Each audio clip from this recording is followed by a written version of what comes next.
Hello, hi friends, welcome back to my channel. Here is a now spoiler movie review of the film Arm. First thing first movies తర్వాత నా experience చెప్పాలంటే okay it's a good film and ఇందులో కూడా minus points ఉన్నాయి ఖచ్చితంగా ప్రతి ఒక్క దాని గురించి కూడా డీటెయిల్గా తెలుసుకుందాం. దానికన్నా ముందు థ్యాంక్స్ ఫర్ 400+ సబ్స్క్రైబర్స్ అండ్ అలాగే ఈ వీడియో చేసే మేము ఛానల్ అంటే చాలా కష్టపడతాం. So please like share and subscribe to my channel. Let's dive into the video. ఈ మూవీ గురించి మాట్లాడుకోవాలంటే మెయిన్గా మన టొవినో థామస్ గురించి మాట్లాడుకోవాలి. ఎందుకంటే ఆయన మూవీస్ అయితే చాలా అంటే చాలా బాగుంటాయి అండ్ ఈ మూవీ కూడా ఓకే బాగానే అనిపించింది. ఎందుకంటే మూవీలో స్టోరీ నరేషన్ అనేది చాలా అంటే చాలా బాగున్నాయి. మెయిన్గా థియేట్రికల్ అంటే థియేటర్లో ఆ విజువల్స్ని ఎఫెక్ట్ని మనం ఫీల్ అయితేనే ఆ మూవీలో ఉన్న డెప్త్ అనేది మనకు అర్థమవుతుంది ఖచ్చితంగా.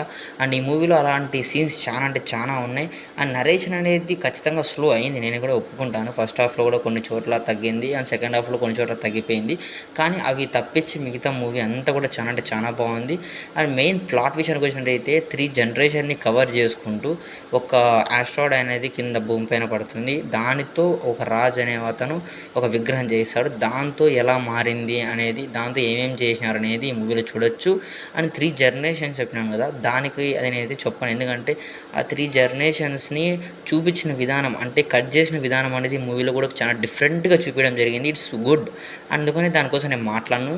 అండ్ మెయిన్గా టొవినో థామస్ గారిది 3 క్యారెక్టర్స్ ఉంటాయి మూవీలో. 3 క్యారెక్టర్స్ కూడా 3 వేరియేషన్స్ ఉంటాయి. 3 వేరియేషన్స్ని చాలా అంటే చాలా బాగా చేసినారు అబ్బా. అండ్ మెయిన్గా ఒకటైతే సెకండ్ జనరేషన్లో దొంగ క్యారెక్టర్ ఉంటుంది. అసలు కళ్ళ కాటు పెట్టుకొని ఆ జుట్టు ఎదుర్కొని హాఫ్ హ్యాండ్స్ది భలే ఉన్నాయి ఆయనవి. అడ్వెంచర్ మాదిరి ఉంటుంది అక్కడ అంతా కూడా దొంగతనాలవి. చాలా అంటే చాలా బాగా పోస్ట్ చేసుకున్నారు.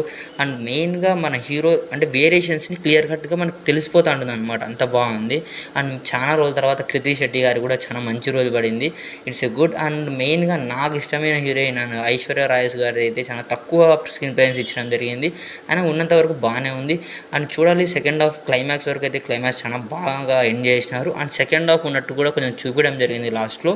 అండ్ చూడాలి నెక్స్ట్ ఏం జరుగుతుందో. అండ్ కమింగ్ యాక్టర్ పర్ఫార్మెన్సెస్ మన టొవినో థామస్ గారు అయితే జీవించేసినారు. ఈజ్ ద రాక్ మ్యాన్ ఈ మూవీలో ఖచ్చితంగా.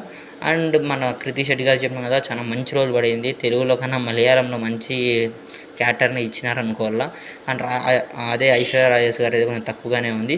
అండ్ మెయిన్గా డైరెక్టర్ది మైనస్ పాయింట్స్ చెప్పాలంటే ఫస్ట్ హాఫ్లో క్యారెక్టర్స్ని ఇంట్రొడ్యూస్ చేసే విధానం అనేది కొంచెం డిఫరెంట్గా చూపించే ట్రై చేసినారు. అండ్ అది కొంచెం స్లోగా వెళ్ళింది నరేషన్.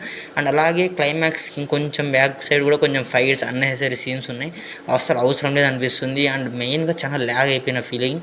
అండ్ చాలాసేపు అంటే మూవీ డ్యూరేషన్ చాలా తక్కువ సేపే ఉంటుంది, 2 hours 30 minutes ఉంటుంది. కానీ మనం ఆ మూవీ చూసేంతసేపు కూడా చాలాసేపు ఒక 3 hours 3.5 hours చూసిన ఫీలింగ్తోనే మనకి ఎంజాయ్ చేయడం జరిగింది. కాబట్టి కొంచెం నాన్ లీనియర్ స్క్రీన్ ప్లేతో నడపడం జరిగింది కాబట్టి అలా అనిపిస్తుంది మనకు ఖచ్చితంగా. కానీ ఓవరాల్గా it's a good film. And ఇప్పట్లో వచ్చిన మూవీస్లో ఈ మూవీ కొంచెం చూడొచ్చు. అండ్ ఈ వీకెండ్స్ నేను ఖచ్చితంగా సజెస్ట్ చేసే మూవీస్ లిస్ట్లో ఇది ఖచ్చితంగా ఉంటుంది. అండ్ ఈ మూవీకి నేను ఇచ్చే రేటింగ్ అయితే 3.5 ఇస్తాను ఫ్రెండ్స్. 5కి మళ్ళీ కొత్త రివ్యూతో మళ్ళీ మీ అందరికి వస్తాం. అంతవరకు బై ఫ్రెండ్స్.